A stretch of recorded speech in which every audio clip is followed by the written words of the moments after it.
Bismillahirrahmanirrahim. Assalamualaikum warahmatullahi wabarakatuh.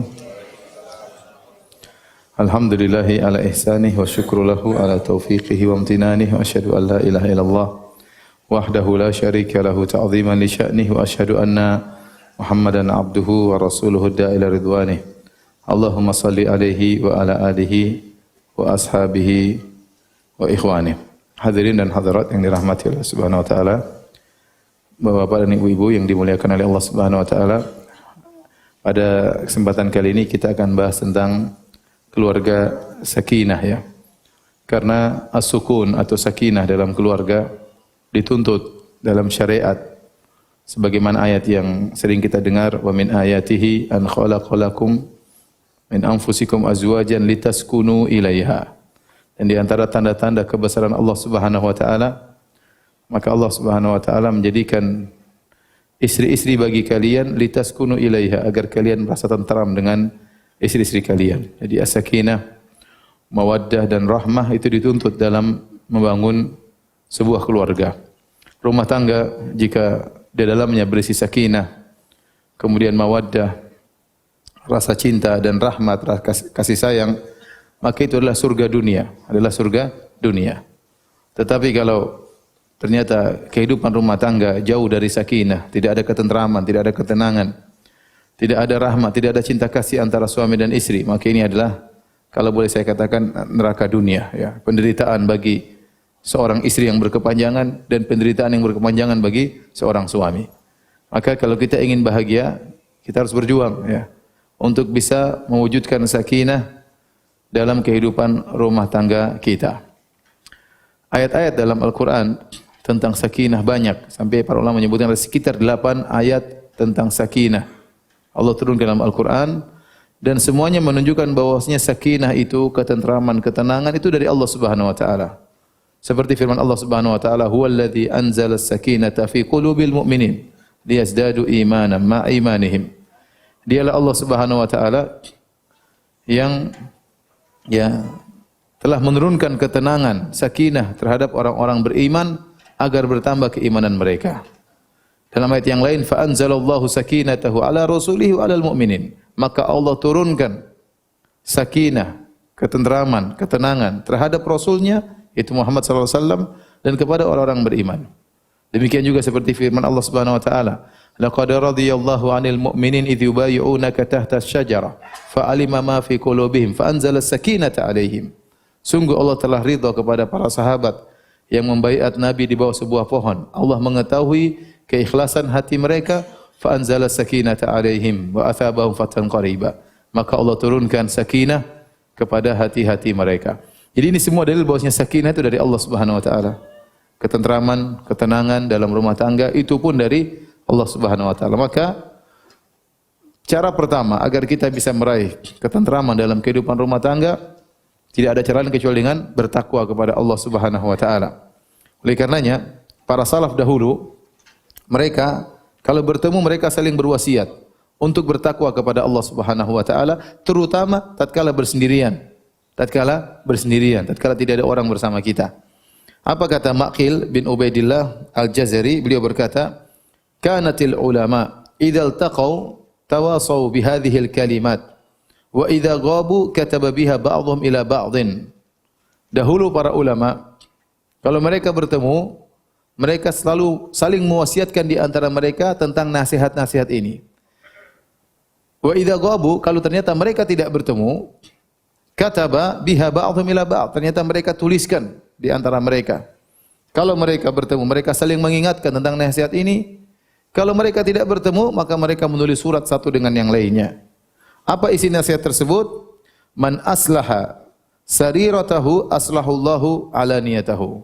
Barang siapa yang memperbaiki sarirahnya, yaitu tatkala rahasia dia, kesendirian dia antara dia dengan Allah Subhanahu wa taala, ya, yang orang tidak melihatnya, maka Allah akan perbaiki alaniyahnya, yang nampaknya juga akan diperbaiki oleh Allah Subhanahu wa taala.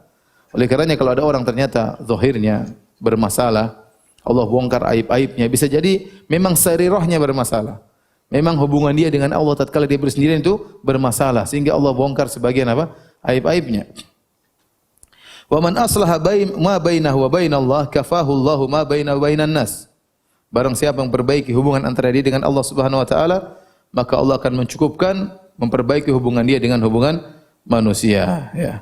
Wa man ihtamma bi amri akhiratihi kafahullahu amra dunyahu. Barang siapa yang perhatikan urusan akhiratnya, maka Allah akan perhatikan urusan dunianya. Di sini yang perlu kita perhatikan, man aslaha sariratahu, ya. Wa man aslaha ma bainahu wa bainallah. Barang siapa yang perbaiki urusan rahasianya antara dia dengan Allah tatkala bersendirian. Barang siapa yang perbaiki hubungan dia dengan Allah, Allah akan perbaiki hubungan dia dengan manusia. Ini poin yang sangat penting. Bisa jadi hubungan kita dengan istri kita tidak baik, renggang, ya, bermasalah terus karena hubungan kita dengan Allah tidak beres. Hubungan kita dengan Allah tidak beres. Bisa jadi hubungan kita dengan suami kita pun demikian. Hubungan yang buruk, penderitaan yang terus-menerus, yang berkelanjutan. Kenapa? Karena sang istri hubungannya dengan Allah buruk. Hubungannya dengan Allah buruk. Kalau kita ingin dicintai oleh istri kita, kalau kita ingin dicintai oleh suami kita, yang mengatur hati adalah Allah Subhanahu wa taala. Allah telah berfirman dalam ayatnya, wa allafa baina qulubihim law anfaqta ma fil ardi jami'an ma allafta baina qulubihim walakinna Allah allafa bainahum. Dan Allah yang telah menyatukan hati-hati mereka. Seandainya engkau wahai Muhammad menginfakkan harta, ya, seluruh yang ada di atas muka bumi ini, kau tidak bisa menggabungkan hati-hati mereka, tetapi Allah yang menggabungkan hati-hati mereka. Bisa jadi, ya, setelah menjalani rumah tangga yang panjang, tiba-tiba kita enggak suka sama istri kita. Bisa jadi setelah mengalami perjalanan rumah tangga yang panjang bertahun-tahun, puluhan tahun, tiba-tiba istri kita benci dengan kita. Yang mengatur hatinya siapa? Allah Subhanahu wa taala. Kalau kita ingin kelanggengan, ya, maka perbaiki hubungan kita dengan Allah Subhanahu wa taala. Kita sekarang hidup di zaman yang banyak maksiat yang bisa kita lakukan tatkala kita bersendirian. Kita punya teman yang sangat berbahaya, bermanfaat tapi bahaya juga banyak, yaitu HP. HP ini, ya, sangat berbahaya. Kalau seorang tidak bertakwa kepada Allah, maka dia akan melihat hal-hal yang haram. Ya, bisa jadi dia duduk berjam-jam melihat hal yang haram. Ya, sebagian orang hobi, ya, atau dia mencicil setiap hari 10 menit lihat yang haram, ya. Mencicil, nanti lihat lagi, pagi 10 menit, sore 10 menit. Lihat laki-laki melihat gambar-gambar wanita yang haram baginya, melihat film-film yang tidak boleh dia tonton seharusnya, atau melihat sinetron-sinetron yang tidak boleh dia lihat harusnya. Wanita pun demikian, lihat film-film yang tidak pantas untuk dilihat. Ya, film India, ya, film Korea sekarang apa? Film macam-macam, ya. Dia tiap hari lihat seperti itu. Terus bagaimana mau bahagia dalam kehidupan rumah tangganya? Sakinah dari Allah Subhanahu wa taala. Kalau kita tidak memperbaiki hubungan kita dengan Allah, mungkin Allah tidak turunkan sakinah bagi kita. Maka yang pertama, ini suatu yang harus kita perhatikan kalau ingin bahagia, ya ikhwan, akhwat, ya, harus bertakwa kepada Allah. Saya sering sampaikan bahwasanya kebahagiaan itu berbanding lurus dengan ketakwaan. Semakin seorang bertakwa, dia akan semakin bahagia. Semakin orang jauh dari Allah, dia semakin tidak bahagia. Meskipun zahirnya seakan-akan dia bahagia, tetapi pasti ada kesengsaraan dalam hatinya. Kata Allah Subhanahu wa taala, "Wa man a'rada 'an dzikri fa inna lahu ma'isyatan dhanka." Barang siapa yang berpaling dari peringatanku, fa inna lahu ma'isyatan dhanka, maka kami akan berikan kepada dia kehidupan yang sesak, kehidupan yang menderita. Meskipun dipenuhi dengan harta yang banyak, rumah yang mewah, mobil yang mewah, ya, tetapi Allah akan berikan kepada dia ma'isyatan dhanka, kehidupan yang penuh dengan penderitaan, ya. Sementara ada sebagian orang yang mungkin hidup sederhana, miskin, rumah juga kecil, ya, mungkin dia juga punya utang, ya, tetapi dia hidup tenang, hidup bahagia. Kita lihat senyuman terpancar dari wajahnya. Padahal dia punya masalah banyak, tapi dia bisa menghadapi dengan tenang, dengan bahagia, masih bisa tersenyum, masih bisa bercanda dengan anak-anaknya, dengan istrinya. Kenapa? Rahasianya ternyata dia bertakwa kepada Allah Subhanahu wa taala. Oleh karena ikhwan dan akhwat, bapak-bapak dan ibu-ibu yang dirahmati Allah Subhanahu wa taala, Anda ingin bahagia, ingin dicintai oleh istri, ingin dicintai oleh suami, ingin ada mawaddah dan rahmah, ingin ada sakinah, maka bertakwa kepada Allah dan minta ketentraman dari Allah Subhanahu wa taala. Tapi ini pertama yang mungkin seorang hendaknya perhatikan, ya, jika ingin membangun rumah tangga yang sakinah, ya, antara suami dan istri. Kemudian perkara kedua yang harus kita perhatikan Kalau kita ingin meraih kebahagiaan dalam kehidupan rumah tangga, kita harus yakin bahwasanya di antara orang yang paling utama untuk kita baiki adalah pasangan kita. Orang yang berhak, yang paling utama untuk kita baiki adalah pasangan kita, istri kita atau suami kita. Lebih daripada yang lainnya. Lebih daripada yang lainnya. Adapun lelaki terhadap istri, ya, maka telah datang dalil umum yang menegaskan akan hal ini. Yaitu Nabi SAW bersabda, khairukum khairukum li ahlihi wa ana khairukum li ahli. Sebaik-baik kalian di sisi Allah adalah yang terbaik bagi istrinya dan aku adalah suami yang terbaik. Ini hadis, saya harap bapak-bapak hafal hadis ini. Ibu-ibu juga kalau bapak lupa ingatkan hadis ini. Sebaik-baik orang di sisi Allah adalah yang terbaik bagi siapa? Istrinya, ya. Mungkin ibu-ibu sudah hafal, bapak-bapak yang sering lupa, ya. Ya. Hafal, ingat, ini barometer yang sudah digariskan oleh Nabi. Bahwasanya manusia terbaik di sisi Allah adalah yang terbaik bagi istrinya. Ternyata bermuamalah rumah tangga ini membuka pintu besar untuk masuk dalam surga. Kita terkadang memikirkan masuk surga, salat yang benar, puasa yang benar, sedekah yang benar. Ada pintu surga yang sebenarnya luar biasa. Justru itu pahalanya sangat banyak, yaitu bermuamalah dengan istri dengan cara yang terbaik. Kenapa? Karena durasi kita bersedekah tidak lama, durasi kita salat tidak lama. Durasi kita puasa mungkin tidak lama, kita enggak mungkin puasa tiap hari. Tapi durasi kita untuk bermuamalah dengan istri lama atau tidak? Lama. Antum sehari ketemu istri berapa jam? 1 jam Ustaz. Ente ngapain aja 1 jam? Kemana aja 23 jam? Coba. Ya. Ketemu istri durasinya tiap hari lama. Ini menunjukkan kalau kita benar-benar pandai dalam mengatur muamalah kita dengan istri, berarti argo pahala jalannya jalan banyak. Argo pahala jalan terus. Maka jangan antum melalaikan ini. Nabi sudah menegaskan, sebaik-baik lelaki adalah yang terbaik bagi apa? Istrinya. Nabi menegaskan, aku suami yang terbaik. Ya. Ya. Apalagi kalau antum pengangguran, ya. Tentu banyak lagi waktunya sama istrinya. Kita bekerja 8 jam, 10 jam, pulang kita ketemu istri. Ketemu istri, tidur dengan istri, pagi-pagi ketemu istri, ya. Kalau kita pandai mengatur muamalah kita dengan istri, maka argo pahala jalan terus. Ini dalil bahwasanya yang terbaik, orang terbaik yang harus kita baiki di antaranya adalah istri kita. Oleh karenanya kalau antum berpikir ingin memberi hadiah kepada teman, maka hadiah kepada istri lebih utama. Kalau antum berpikir ingin membahagiakan tetangga, istri lebih utama untuk antum bahagiakan. Seperti itu. Kalau antum mudah memaafkan orang lain mencaci maki antum mudah maafkan teman di kantor, antum maafkan, maka istri lebih utama untuk antum maafkan. Ya. Oleh karena datang dalam hadis tadi secara detail. Seperti kata Nabi SAW, dinarun anfaqtahu ala miskin, wa dinarun anfaqtahu fi raqabah, wa dinarun anfaqtahu fi sabilillah, wa dinarun anfaqtahu ala ahlik, a'zamuha ajran indallahi alladhi anfaqtahu ala ahlik. Kata Nabi SAW, sekeping dinar yang kau infakkan untuk fakir miskin, sekeping dinar yang kau infakkan untuk budak, sekeping dinar yang kau infakkan untuk jihad di jalan Allah, dan sekeping dinar yang kau infakkan untuk istrimu, yang lebih besar pahalanya adalah yang kau infakkan untuk apa? Istrimu. Ini dalil bahwasanya berbuat baik kepada keluarga lebih utama. Ya, oleh karena kalau Anda tatkala telepon memilih kata-kata yang baik sama kawan, mengucapkan kata-kata bercanda menyenangkan kawan, kenapa tidak bercanda dengan istri? Bercanda dengan kawan mungkin dapat pahala, dengan istri pahala lebih besar. Kalau Anda betah ngobrol sama kawan, cerita sana sini, ngalur ngidul, ya. Sama istri harusnya juga betah ngobrol, ya. Ngalur ngidul sama apa? Ngetan sama ngetan sama apa? Ngulon, ya. Kalau sama kawan ngalur ngidul, ente ngalur ngidul ngetan ngulon. Sama istri. Lebih utama untuk ngobrol sama istri. Ya. Bukankah saya sering sampaikan bagaimana hadis Nabi, ya, Rasulullah SAW ngobrol bersama istrinya? Ya. Bitu inda khalati Maimunah fatahaddatsa Nabi sallallahu alaihi wasallam sa'atan tsumma raqada.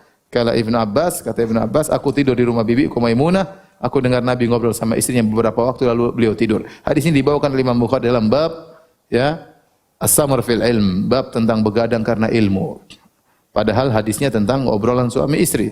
Ini dijadikan dalil, kata Ibnu Hajar, bahwasanya sebagaimana seorang begadang karena baca hadis, karena baca Quran, karena ikut pengajian dapat ilmu, seorang begadang karena ngobrol sama istrinya juga dapat pahala. Sebagaimana orang begadang baca hadis, ya, dengarkan pengajian, mudzakara ilmu, berdiskusi, berdialog tentang masalah agama, dia dapat pahala, maka dia diskusi sama istrinya, ngobrol dengan istrinya juga dapat pahala. Jadi hendaknya kita rubah mindset, cara kita berpikir, bahwasanya orang yang paling utama untuk kita baiki di antara adalah istri kita. Apalagi jasanya banyak sama kita. Ya, di antara jasa yang besar adalah dia yang melahirkan anak-anak kita. Dia yang mengurus anak-anak kita, dia yang merawat anak-anak kita. Ya, kalau antum sakit siapa yang rawat? Istri atau pembantu? Ayo ngaku aja, istri atau pembantu? Yang mengurus istri, ya. Terus antum campakkan, antum hinakan, kalau ngobrol enggak pilih kata-kata. Tidak memperhatikan perasaannya, ya. Antum di luar seperti kelinci yang begitu lembut, pulang seperti singa yang begitu garang. Ya. Baik. Jadi orang yang paling utama yang kita baiki adalah istri kita, sehingga tatkala kita bermuamalah kita harus menghadirkan dalam diri kita bahwa ini ada pahalanya. Ini antara suami kepada istri. Demikian juga istri kepada suami. Hadis yang masyhur di mana Nabi SAW waktu bertemu dengan seorang wanita, Nabi bertanya, "Adzatu ba'lin anti?" Kau punya suami? Kata sang wanita, "Iya ya Rasulullah." "Bagaimana sikapmu dengan suamimu?" Kata dia, "Aku bersungguh-sungguh berkhidmat kepada suamiku." Maka Nabi SAW berkata, "Ya, unzuri aina anti minhu fa innahu jannatuki wa naruki." Lihatlah bagaimana kedudukanmu di hati suamimu. Sungguhnya suami itu surgamu atau nerakamu. Surgamu atau nerakamu. Ini camkan ibu-ibu. Di antara hal yang paling memudahkan seorang wanita masuk surga atau masuk neraka adalah muamalah dia terhadap apa? Suaminya. Terlebih lagi para ulama menjelaskan, setelah seorang wanita menikah dengan seorang laki, maka dia lebih utama untuk taat kepada suaminya daripada kedua orang tuanya.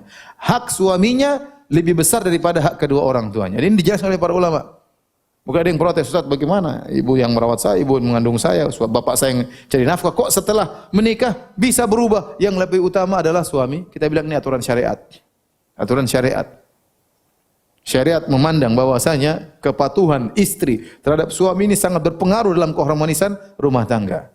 Sangat berpengaruh dalam menumbuhkan ajyal, generasi-generasi yang hebat tatkala wanita patuh kepada suaminya yang saleh, ya. Ini pengaruhnya luar biasa. Lagi pula benar ibu dan ayah anti bersusah payah untuk merawat anti. Tapi anti hidup sama ayah dan ibu berapa tahun? Taruhlah hidup 20 tahun, 30 tahun, ya. Ada yang 40 tahun, ya. Perawan tua ada, ya. Tapi rata-rata wanita apa? Nikah umur 20, 25, ya. 30 sudah mulai jarang yang nengok, ya. Tapi biasanya 20, 23, 25 diambil orang. Jadi anti hidup sama bapak dan ibu 25 tahun. Terus sama suami bisa lebih daripada itu. Bisa lebih daripada itu. Maka wajar jika kemudian syariat memandang bahwasanya ketaatan kepada suami lebih utama daripada ketaatan kepada ayah dan ibu anti setelah anti menikah. Dan ada maslahat syariat. Maka anti harus menerima. Ini aturan syariat. Makanya kata Nabi SAW, "Lau kuntu amiran ahadan an yasjuda li ghairillah la amartul mar'ata an tasjuda li zawjiha." Kalau saya boleh memerintahkan seorang sujud kepada selain Allah, saya akan perintahkan wanita sujud kepada suaminya. Taat kepada suami. Ya, suami itu pintu surga sekaligus pintu neraka jahanam. Hati-hati. Ya. Kalau ternyata seorang wanita tidak pandai bermuamalah dengan suaminya, selalu menyakiti hati suaminya, tidak menghormati suaminya, tidak pernah berkata-kata lembut kepada suaminya, maka ini bencana baginya. Bencana baginya. Selalu mengeluh, selalu menuntut. Ini bencana baginya di akhirat. Makanya Rasulullah SAW berkata tatkala salat Id, "Ya ma'syaran nisa tasaddaqna fa innakunna aktsaru hatabi jahannam." Wahai para wanita bersedekahlah, sungguhnya kalian adalah penghuni neraka yang paling banyak. Ditanya, "Lima ya Rasulullah?" Kok bisa ya Rasulullah? Kata Nabi, "Li'anna kunna takfurnal ashir." Karena kalian suka kufur kepada kebaikan suami. Wa tukthirnal la'nah, kalian suka mengumpat. Wa tukthirnas syaka, kalian suka mengeluh. Ini para wanita. Suaminya pulang sudah kerja keras dari pagi sampai sore, pulang cuma bawa uang sedikit, marah-marah. Benar-benar itu perkataan, ada uang abang disayang, enggak ada uang abang ditinju, itu benar itu. Benar, banyak orang menderita seperti itu ya. Ya. Banyak lelaki yang menderita. Sampai saya pernah lihat ada tulisan di trek, jauh-jauh dicari-cari, pulang-pulang diomelin. Kasihan itu supir trek. Bayangkan dia sudah supir trek sampai ngantuk-ngantuk minum minuman yang supaya enggak ngantuk-ngantuk. Saya pulang di rumah diomelin sama istrinya. Ya. Ada seorang supir cerita sama bosnya kawan saya. Pak, saya ini pulang ya. Saya kemarin kasih orang tukang parkir cuma 10.000 didoain banyak oleh tukang parkir. Makasih Pak Haji, makasih. Padahal belum haji mungkin. Dia doain banyak. Begitu saya pulang ke rumah istri saya kasih 50.000, kok cuma segini? Kok cuma segini? Subhanallah. Mana doanya? Enggak ada terima kasih, enggak ada syukron, enggak ada apa semua. Tidak bersyukur kepada suami. Ya kalau suami mungkin tidur aja ya bolehlah anti ngomelin suami. Ya, tapi suami kerja jelas. Dia berkeringat, keluar dari pagi pulang sore. Mungkin diomelin sama orang, diomelin sama bos, pulang-pulang dia mengharapkan ya sambutan dari istrinya yang luar biasa. Ternyata diomelin sama istrinya. Ini perempuan penghuni neraka jahanam seperti ini. Penghuni neraka jahanam. Betapa banyak wanita kalau berbicara sama laki-laki lain, Masya Allah begitu lembutnya, begitu halusnya, dengan wajah berseri-seri.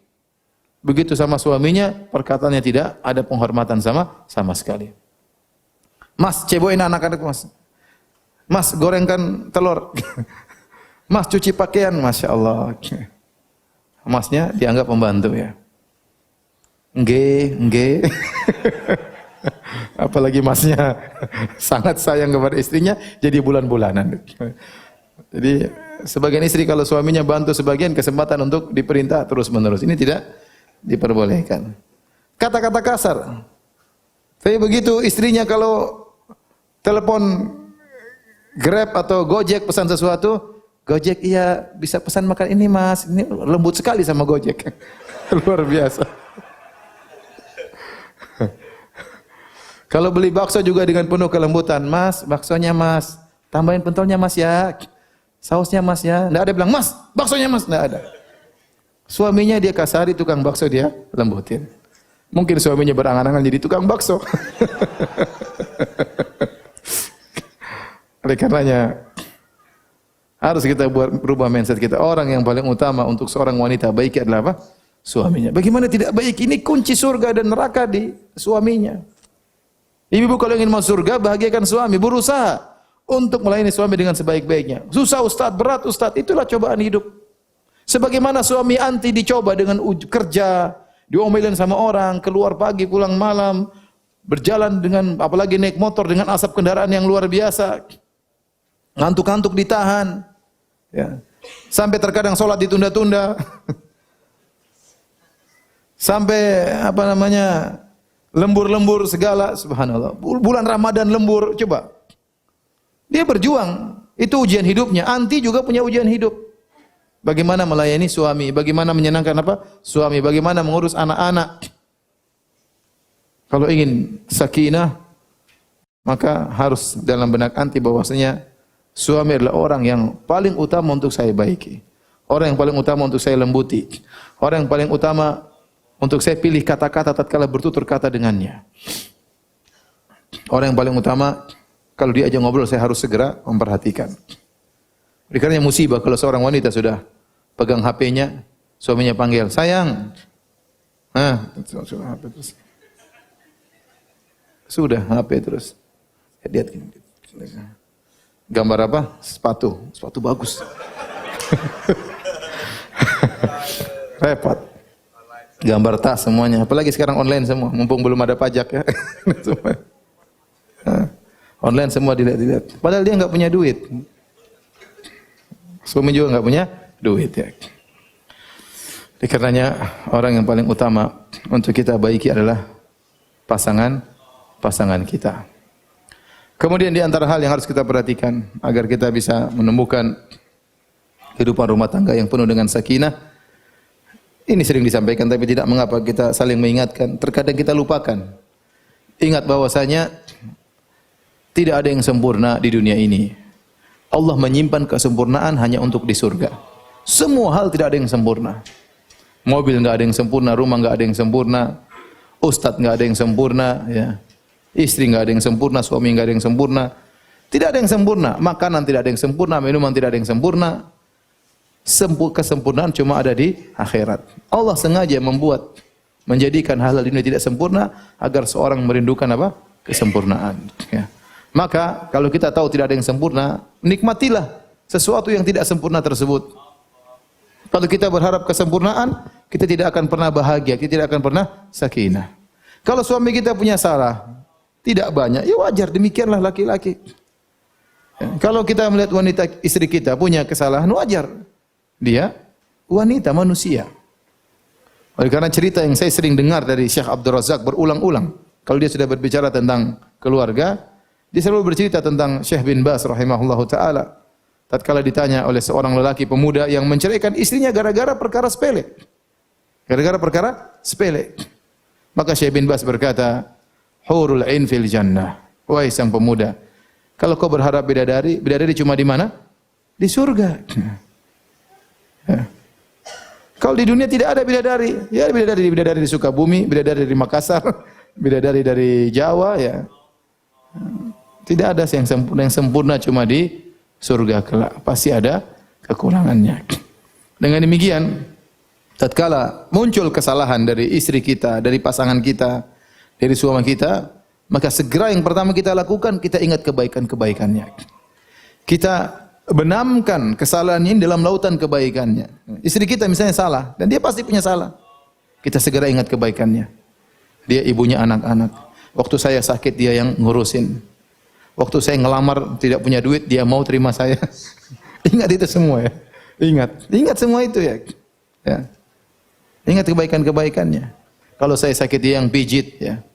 Dia yang ngurusin makanan saya, dia yang cucikan piring saya, dia yang ngurus anak-anak saya. Kalau ibu saya sakit, dia yang ngurus ibu saya. Ingat serentetan kebaikan-kebaikannya sehingga kesalahannya 1 2 3 4 5 sampai 10 itu ringan di mata kita. Itu cara pandang yang benar. Karena tidak ada kesempurnaan kecuali di akhirat kelak. Ya. Demikian juga istri. Kalau dia lihat suaminya punya salah, ingat kebaikan-kebaikan suaminya. Suami saya yang berusaha payah mencari nafkah, keluar pagi, pulang petang mencari nafkah. Ya. Suami saya yang belikan saya ini, suami saya yang belikan saya mahar, suami saya yang melindungi saya, suami saya yang terus ingat kebaikan-kebaikannya. Ya. Adapun wanita yang celaka, penghuni neraka jahanam adalah neraka wanita yang hanya mengingat kebaikan, hanya mengingat keburukan suaminya dan melupakan kebaikan-kebaikan suaminya. Kata Nabi SAW, "Idza ra'at minka syai'an law ahsanta ila ihdahunna ad-dahra, thumma ra'at minka syai'an laqalat ma ra'aitu minka khairan qat." Kata Nabi SAW, jika engkau wahai seorang suami melakukan kebaikan kepada istrimu sepanjang tahun, kemudian sang istri melihat satu keburukanmu, maka dia akan berkata, aku tidak pernah melihat kebaikan darimu sama sekali. Ini wanita penghuni neraka jahanam yang hanya ingat keburukan dan lupa dengan kebaikan-kebaikan suami. Hati-hati ya. Kebaikan-kebaikan dilupakan, kesalahan-kesalahan suami diingat-ingat. Mas, kamu memang begitu. Kamu pernah gituin saya pada tahun 2017. Kamu pernah 2015. Waktu kita lagi kunjungan ke rumah ibuku, kamu beginiin saya. Subhanallah, ini wanita hafalannya kuat. Hafizah. Hafalan kesalahan kuat. Kebaikan-kebaikan suami tidak dihafal. Ya, ini terkadang terungkap dari sebagian istri. Ternyata kamu tidak pernah mencintaiku. Bagaimana tidak pernah mencintaimu? Anak kita sudah 10, ini dari mana keluar semuanya ini? Tanpa cinta begitu saja. Bagaimana tidak mencintaimu, beratmu sudah 72, gimana? Tidak cinta, siapa yang kasih makan kamu kalau tidak cinta? Jadi, hati-hati ibu-ibu, ya, ingat, tidak ada yang sempurna kecuali di surga kelak. Nanti kalau ibu-ibu masuk surga, bersama suami ibu masuk surga, semuanya akan menjadi sempurna. Suami menjadi laki sangat sempurna, wanita juga menjadi sangat sempurna. Baik. Di antara hal yang membuat kita untuk bisa menumbuhkan sakinah dalam kehidupan rumah tangga, di antaranya berusahalah kita mencintai pasangan kita selain cinta tabi'i, natural kita cinta kepada lawan jenis, tempelkan juga kita mencintainya karena Allah. Kita mencintai istri kita karena Allah. Tatkala kita mencintainya karena Allah, kita sabar dengan kesalahan-kesalahannya. Kenapa saya cinta istri saya? Karena Allah. Saya cinta istri saya karena dia berkhidmat kepada saya. Saya cinta kepada istri karena istri saya salat, istri saya rajin baca Quran, istri saya ngurusi anak-anak saya. Saya mencintainya karena Allah, bukan sekedar syahwat belaka. Istri juga terhadap suami demikian. Kalau kita hanya cinta karena syahwat, itu akan pudar. Istri kita kalau sudah 45, sudah 50, sudah mulai apa? Keriput ya.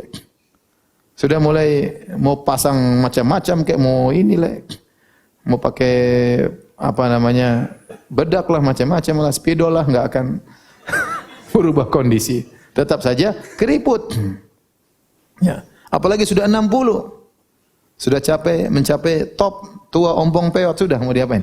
Jadi kalau kita mencintai istri kita karena fisik ya, itu hanya tidak melanggengkan suatu kehidupan rumah tangga, tapi kita mencintainya juga karena Allah. Kita cinta dia karena Allah, kita perhatian sama dia karena Allah, kita disuruh menyayangi dia, Allah yang suruh. Kita disuruh untuk memuliakan istri kita karena kita disuruh oleh Allah Subhanahu wa taala.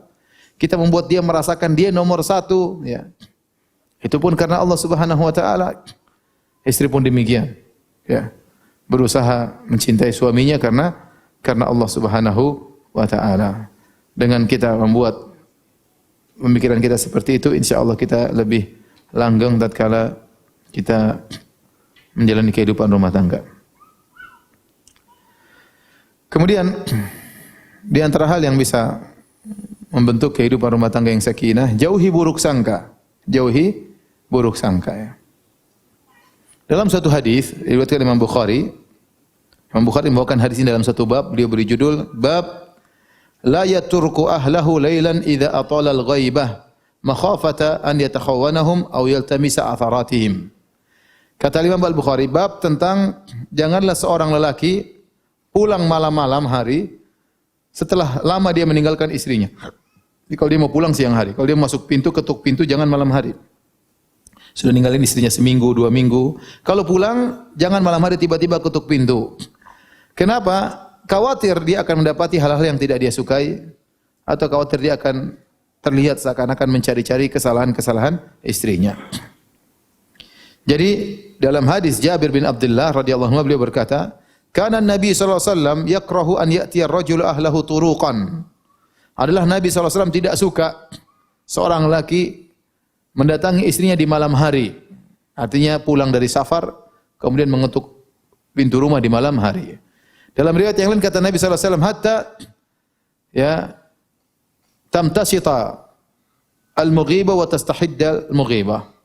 Al-mughiba. Kata Nabi sallallahu alaihi wasallam sampai kalau dia pulang di siang hari agar istrinya bersiap-siap sehingga dia bisa menyisir rambutnya karena kebiasaan dia nyisir di siang hari.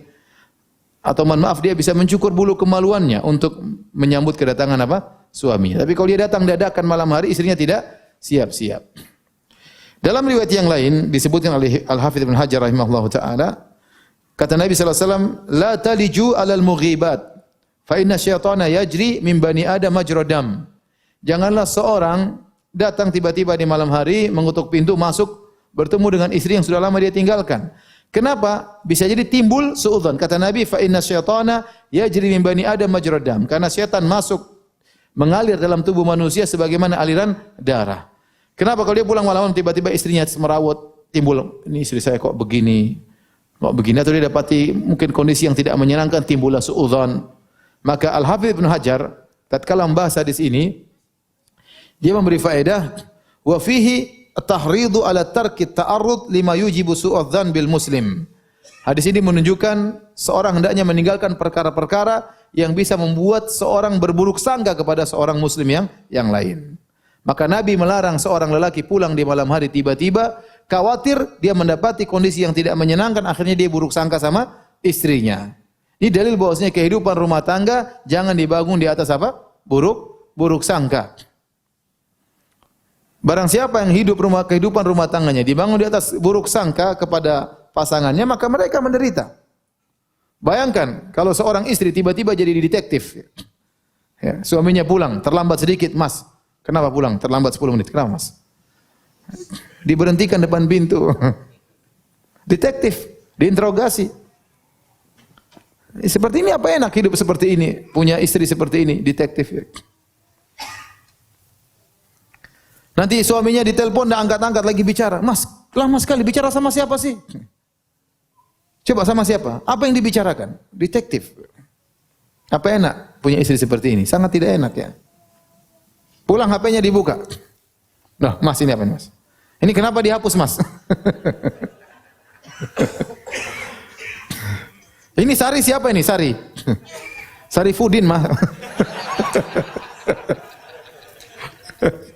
Semuanya diperiksa. Apa enak hidup seperti itu? Pulang-pulang sudah niat baik. Pulang lebih cepat. Biar ketemu istri. Loh, Mas kok pulang lebih cepat Mas? Ada apa Mas? Ayo Mas. Ya buat kamu pulang lebih cepat sudah dicurigai lagi. Sayang bulan ini gaji papi sekian. Papi ini pasti ada yang disimpan. Tumben lapor-lapor gaji. Repot. Jadi semua salah kalau seorang sudah rumah tangga dibangun di atas apa? Kecurigaan. Oleh karenanya banyak ulama yang berfatwa tidak boleh istri membuka HP suaminya. Mohon maaf ibu-ibu ya. Saya hanya nukil fatwa ya. Kenapa? Karena dengan membuka HP, sang istri akan banyak suudzon. Kita boleh curiga kalau memang ada dalilnya. Ya. Sebagaimana waktu saudara-saudara Nabi Yusuf alaihissalam melaporkan kepada ayahnya Nabi Yakub bahwasanya Nabi Yusuf telah diterkam oleh serigala, dibunuh oleh serigala. Kemudian mereka datangkan bukti, mereka pulang di malam hari dalam kondisi menangis. Waja'u ala qamisihi bidamin kadzib. Kemudian mereka datangkan baju yang sudah berlumuran dengan darah. Waktu baju tersebut diterima oleh bapaknya Nabi Yakub langsung curiga. Nabi Yakub mengatakan, qala bal sawalat lakum anfusukum amra. Ini tidak benar ini. Kenapa dia mendapati ternyata baju Nabi Yusuf tersebut penuh darah tapi tidak robek-robek. Padahal kalau orang diterkam serigala harusnya bajunya apa? Robek. Ini serigala baik kayak apa ini? Kok tidak dicakar-cakar Nabi Yusuf alaihissalam? Maka seperti itu boleh seorang apa? Curiga. Tapi kalau enggak ada apa-apa, tahu-tahu buka HP, setiap hari periksa HP, apalagi pulang dari safar, periksa. Ini tidak benar. Bahkan saya katakan tadi sebagian ulama berfatwa ini hukumnya apa? Haram dan ini merusak kehidupan rumah tangga. Merusak kehidupan rumah tangga. Ya. Apalagi sebagian suaminya bercanda tentang poligami sama kawannya. Padahal penakut, cuma bercanda-bercanda aja sok jagoan. Akhirnya dibaca oleh istrinya, ngamuk, wow. Akhirnya jadi berani dia poligami. Tadinya dia takut lihat istrinya kayak gitu, dia berani poligami. Ngapain? Enggak boleh. Ya. Jadi hati-hati ya ibu-ibu ya. Kalau suami Anda alhamdulillah soleh dan macam-macam ya, Anda tingkatkan pelayanan sama suami, ya tunjukkan cinta kepada suami ya. Jangan hidup dengan di atas kecurigaan, enggak boleh. Apalagi syaitan, saya kan sudah sampaikan berulang-ulang bahwasanya program utama syaitan adalah menceraikan suami dengan istri. Hadis dalam Sahih Muslim. Kata Nabi sallallahu alaihi wasallam, "Inna iblis yadha arsyahu 'alal ma', thumma yab'atsu sarayahu. Fa adnahum minhu manzilatan 'azamun fitnah. Fa yaji ahdum fa yaqulu, ya, fa'altu kadza wa kadza." Qala ma fa'alta syai'an. Iblis meletakkan singgasananya di atas air, kemudian iblis mengutus anak buahnya untuk menggoda manusia. Anak buahnya yang paling dekat dengan iblis adalah yang paling besar fitnahnya. Maka datang anak buahnya ngelapor, "Iblis, saya sudah gini-gini." Kata iblis, "Belum. Saya sudah gini-gini." Belum. Sampai ada yang datang, "Iblis, la azalu bihi hatta farraqtu baini wa baina imra'atihi." Saya selalu mendekati sang lelaki sampai akhirnya saya ceraikan dia dengan apa? Istrinya. Kata iblis, "Ni'ma anta." Ente setan yang hebat ya. Oleh karenanya, kita ini ingat, setan ingin kita berpisah dengan istri kita. Maka jangan sampai kita menjadikan berburuk sangka sebagai tunggangan kita dalam kehidupan sehari-hari. Ini penderitaan seperti ini. Latih diri kita untuk husnudzon kepada istri kita. Kecuali dia melakukan hal yang sangat buruk, membuat kita harus curiga. Kalau tidak, ngapain kita curiga sama dia? Haram. Tidak boleh kita curiga sama istri. Haram, tidak boleh curiga sama suami. Ya. Oleh karenanya, agar kita bisa hidup dengan sakinah antara suami istri, jauhilah sikap curiga, berburuk sangka, ya, yang dilarang dalam syariat.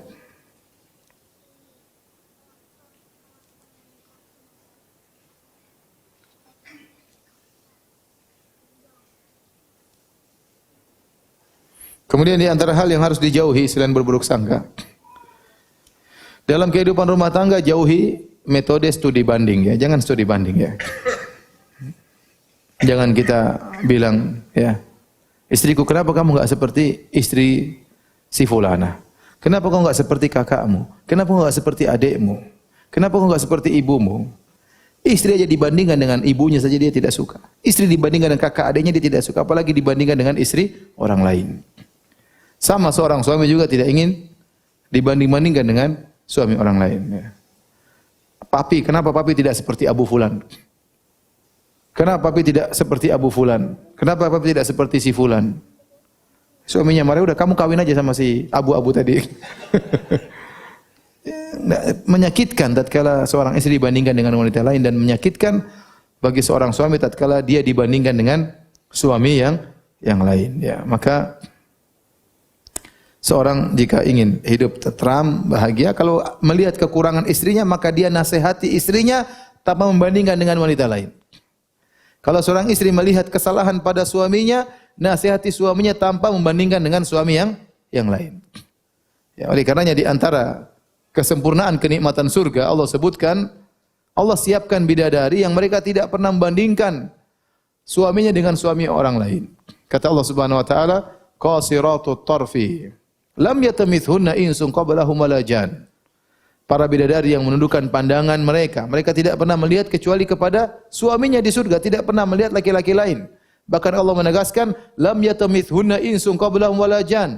Bahkan para bidadari tersebut tidak pernah disentuh oleh manusia manapun dan jin manapun. Dia tidak pernah disentuh lelaki, tidak pernah lihat laki lain. Bagaimana dia membandingkan suaminya dengan lelaki lain? Oleh karenanya, kalau kita memiliki istri tidak pernah banding-bandingkan kita dengan lelaki lain, itu kebahagiaan. Kalau seorang wanita memiliki suami tidak banding-bandingkan dengan wanita lain, maka itu kebahagiaan, ya. Maka jauhi studi banding dalam kehidupan rumah tangga. Ya. Kemudian di antara hal yang bisa membuat keluarga sakinah, biasakan ucapkan kata-kata yang menyenangkan. Kalau istri melakukan sesuatu yang baik, bilang syukran. Ya. Kita begitu mudah mengatakan kepada orang jazakallah khair, sedikit jazakallah khair. Sama istri enggak pernah jazakallah khair. Enggak pernah. Sebagian orang seperti itu. Apa susahnya istri kita sudah goreng nasi goreng meskipun agak asin dikit, ya. Kita bilang jazakallah khair. Enak. Cuma kebanyakan garam. Kan bagus. Jangan bilang apa itu nasi goreng. Kemarin saya makan di istri teman saya enak nasi goreng. Waduh. Ini bahaya seperti ini. Latih diri kita untuk subhanallah, istri itu kalau kita bilang dia jazakillah khairan, dia senang. Syukran habibati. Bahkan begitu pentingnya hal ini sampai syariat membolehkan dusta demi untuk menumbuhkan cinta kasih antara suami istri. Padahal dusta itu dosa besar. Tidak halal bagi seorang mukmin berdusta, tapi kata Nabi, la yahilul kadzib illa fi thalath. Tidak halal dusta kecuali 3 perkara. Fil harb, dalam berperang boleh dusta. Yang kedua, fil islah baina dzatil bain, tatkala mendamaikan orang yang bersengketa. Dan yang ketiga, kalamur rajul ila imraati wa kalamul mar'a ila zawjiha. Seorang laki berbicara dengan istrinya atau istrinya ngobrol dengan suaminya. Ini boleh dusta. Dusta dalam hal apa? Dalam hal menumbuhkan cinta kasih. Dalam hal menumbuhkan cinta kasih. Bukan dusta dalam hal menjatuhkan hak istri. Ini enggak boleh. Ya. Dia tidak kasih nafkah sama istri. Mana mas kok enggak ada nafkahnya? Aduh saya enggak dapat gaji. Padahal dia ada gaji. Ini dusta yang haram. Seperti ini. Ya. Tapi kalau dusta untuk cinta kasih sama istri enggak ada masalah. Ya. Ya. Apalagi perkataan yang benar yang itu menunjukkan cinta kasih. Jazakallah khair. Kita beri penghargaan kepada istri kita. Istri kita sudah mijit-mijit kita. Syukran istriku. Lain kali nanti Abi belikan emas insyaallah, ya. Seperti itu, ya. Bahkan kita boleh tadi gombal, berbohong. Istriku kau wanita tercantik di dunia ini. Ah, masa sih mas? Masa sih? Dia tahu kita bohong, tapi dia begitu senang. Kita jelas ini bohong nomor satu. Bilang istri kita tercantik di dunia jelas bohong. Tapi dia senang-senang aja. Ya, kamu tercantik waktu saya lagi tidur nggak ngelihat. Jadi kita boleh ya, kita boleh seperti itu. Kalau dia masak masakan kita puji masakannya. Kalau dia berias kita bilang Masya Allah kamu beda hari ini lebih cantik ya. Dia senang dipuji. Wanita tuh senang dipuji, lelaki senang dihormati. Kapan lelaki menunjukkan pujiannya kepada istrinya, dia akan semakin sayang kepada suaminya. Kapan sang wanita menunjukkan penghormatan kepada suaminya, suaminya akan sayang kepada istrinya. Namun terkadang dua-duanya hilang. Istri tidak hormat kepada suami, dan suami juga jarang memuji istri ya. Jadi ya latih diri kita untuk mengucapkan kata-kata yang menunjukkan penghormatan kita kepada istri, kecintaan kita kepada istri. Nabi SAW waktu ditanya man ahabbun nasi ilaik, siapa orang paling kau cintai, kata Nabi Aisyah. Rasulullah mengatakan apa? Aisyah. Jadi saya sering sampaikan ya ikhwan, para pelaku maksiat, tukang zina, mereka pandai romantis sama pacarnya, pada teman zinanya. Kenapa kita yang orang Islam yang dicontohkan oleh Nabi, kita tidak romantis sama istri kita? Kenapa tidak romantis sama pasangan kita? Kita kalah dengan para pezina, dengan para pembohong, para pelacur, yang mereka lebih pandai romantis ya. Oleh karenanya seorang berusaha menunjukkan cintanya kepada istrinya dengan tutur kata yang lembut ya. Sering kita mengatakan jazakillah khairan, terima kasih, ya, syukran habibati. Sering kita ucapkan gitu, itu lebih baik daripada sekuntum bunga mawar yang kita belikan tiap bulannya. Kata-kata itu sangat penting dan itu punya pengaruh luar biasa dalam keromantisan, sakinah dalam kehidupan rumah tangga ya. Kalau perlu kita tulis syair, kita kirim buat apa? Istri kita ya. Kalau enggak bisa pintar tulis syair, cari syair-syair di tulis ya. Baik. Hadirin hadirat rahmatillah subhanahu wa ta'ala, saya rasa sampai di sini saja ya. Kalau ada yang mau bertanya saya persilahkan. Wallahu taala alam bisawab. Semoga antum dan kita semua bisa menjadi pasangan suami istri yang sakinah, yang bahagia di dunia sampai di akhirat kelak. Jangan lupa dalam salat malam doain istri, istri juga dalam salat malam doakan apa? Suaminya. Sisihkan waktu untuk doakan keluarga.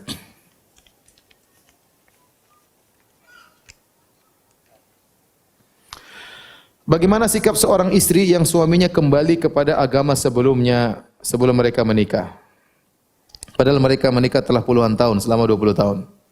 Dan sikap suaminya pun baik dan mendukung kegiatan ibadah istri anak-anaknya. Saat ini sang istri pun mulai hijrah dan syar'i, dan apa yang harus dilakukan sang istri menyikapi suaminya tersebut. Sang suami sudah menyatakan sikapnya dan tegas bahwa tidak bisa menjalani agama Islam. Kalau dia baru saja murtad, dia berarti murtad. Dia tadinya bukan Islam, kemudian masuk Islam, menikah. Berjalani kehidupan 20 tahun, kemudian dia murtad. Kalau dia murtad, baru waktu yang singkat didakwahi. Semoga dia kembali. Kalau ternyata dia tidak mau kembali dan dia menyatakan saya tidak akan menjalani agama Islam, saya akan kembali kepada agama saya, maka wajib bagi istri untuk cerai. Harus meninggalkan apa? Suaminya. Bahkan bukan cerai lagi, ini terputus hubungan pernikahan secara otomatis dalam syariat Islam. Maka dia harus menjauhi istrinya, tidak boleh digauli oleh suaminya. Mohon maaf suamiku, ini aturan Islam. Dia harus sabar menghadapi itu ujian hidup ya. Kecuali kamu berubah ya, kalau enggak selesai ya. Tidak bisa. Meskipun suaminya baik, meskipun suaminya mendukung ibadahnya, ibadah anak-anaknya, tapi ini aturan Islam. Bahwasanya kalau suami murtad, maka pernikahan otomatis apa? Terputus.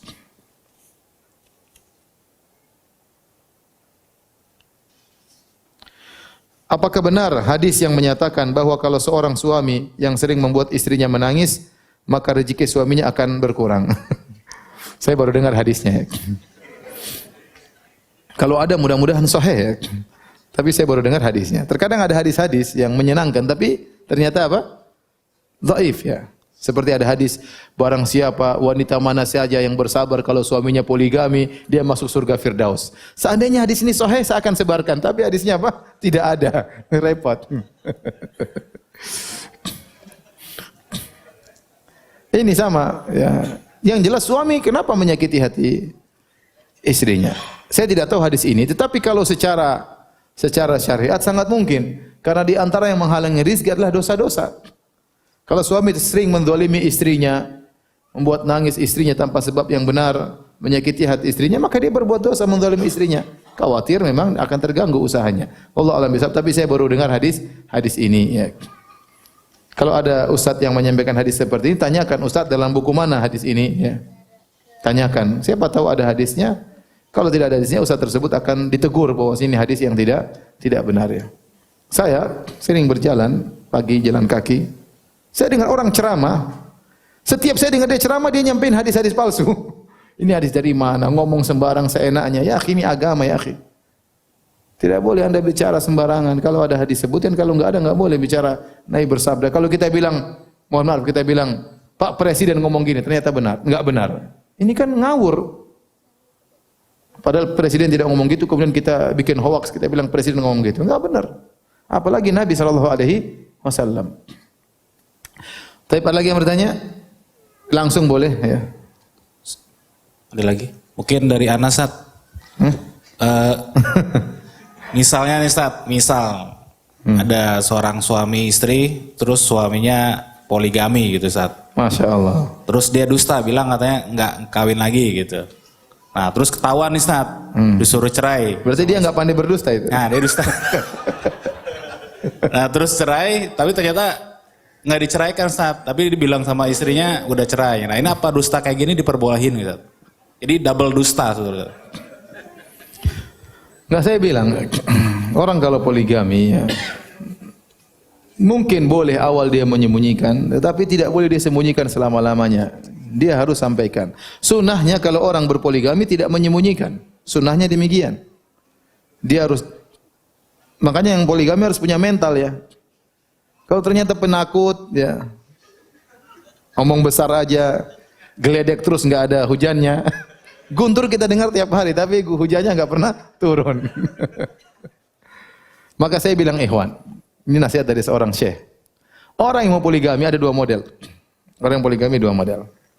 Yang satu, dia ingin poligami karena benar-benar dia khawatir dirinya takut terjerumus dalam maksiat, takut melihat hal-hal yang haram, atau dia punya tujuan yang benar-benar saya ingin punya keturunan yang banyak, saya ingin pokoknya tujuan yang syar'i.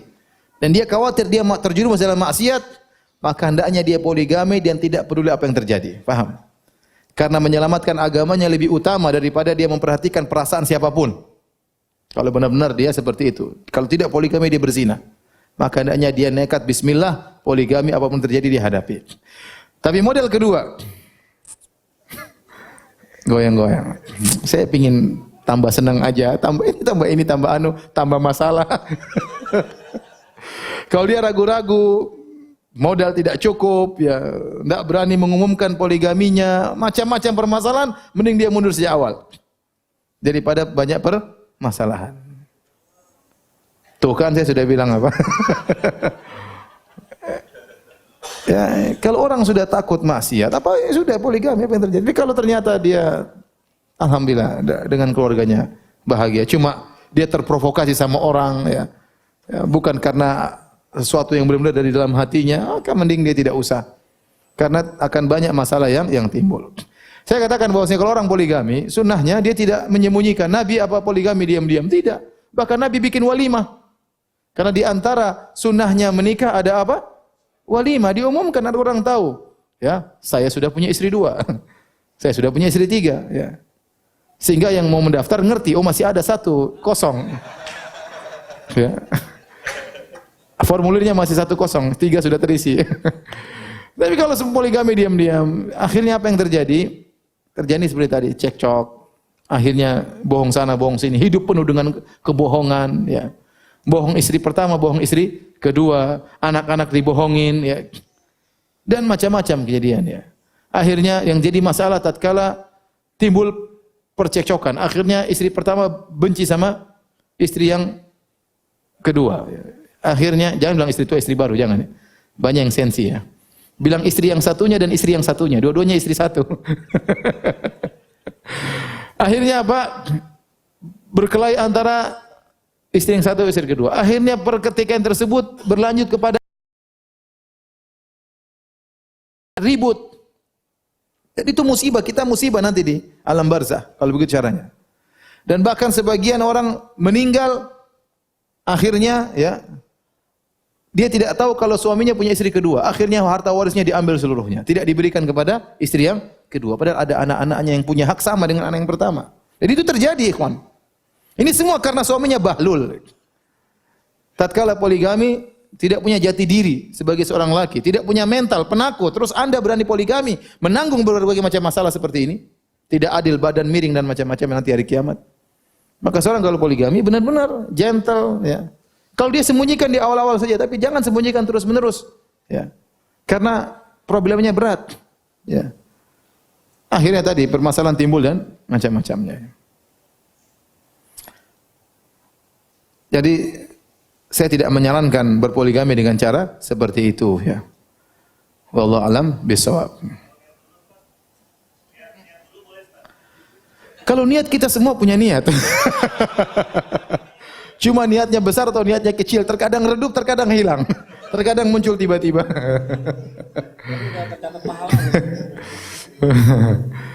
Ya, ya ikhwan ya. Ya udahlah, enggak usah banyak ngomong ya. Pertanyaan yang lain aja, saya juga malas jawab pertanyaan. Yang lain. Ada pertanyaan yang lain? Ada satu.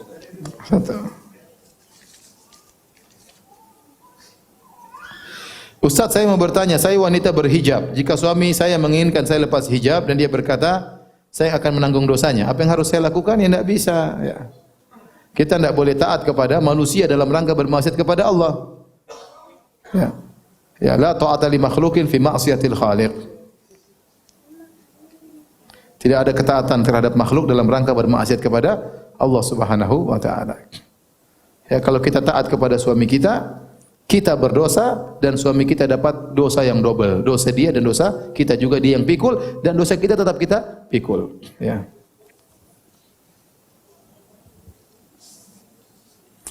Baik.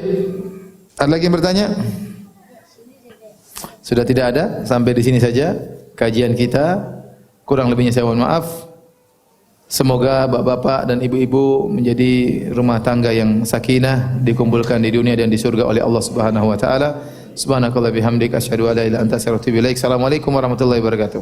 Waalaikumsalam warahmatullahi wabarakatuh.